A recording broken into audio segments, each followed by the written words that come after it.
kitchen, I feel, is kind of like the central part of the house. It's where all the activity is, where people gather. It's the place where we eat and we drink. And I just think that it's a nice area to focus on. But creating new ideas is a tricky business, even for great designers like Thomas Edison, inventor of the light bulb. I think when it comes to idea generation, self-belief and confidence are everything. You know, young design students often lack that confidence and self-belief. Thomas Edison said that invention was 90% perspiration and 10% inspiration. But actually, getting them through and making them work is where the big stress lies.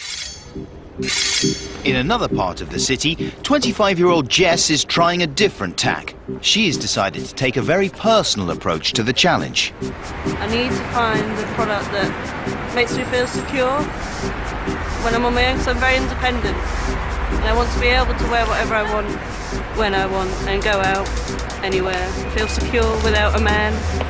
So it's not just that. I want to think about letting your kids go out on their own, and the elderly, and everybody feel secure. And this seedy area of Paris is a perfect place for research. Helen, too, has left the cafe and decided to branch off on her own.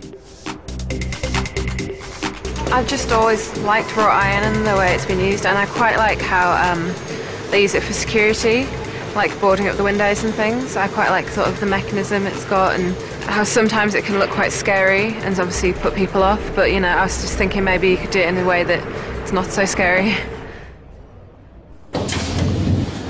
Mike's feeling the pressure more than most. He knows he's lucky to still be here, but he may have just found the beginnings of an idea. There's a blind lady on the tube, so she's making her way across and stuff, and just seeing how she interacted with her surroundings in such a different way to how we did. Yeah, just going to have a look at that angle, the fact that we're, you know, reliant on people for some things and not on others. And as the sun sets on a busy and for some frustrating day's research, the group reunites to experience Nuit Blanche, or White Night. It's Paris's annual light show, where huge lasers project images onto buildings across the city.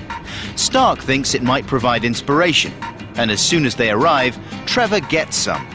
Not from the images on the buildings, but from noticing how many people are sleeping rough on the streets. I was thinking that I could give like not a utensil, but like an item, an everyday item that they would need and wouldn't necessarily have.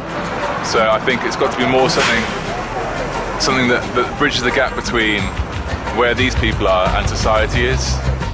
It's early days, and he knows the idea needs developing,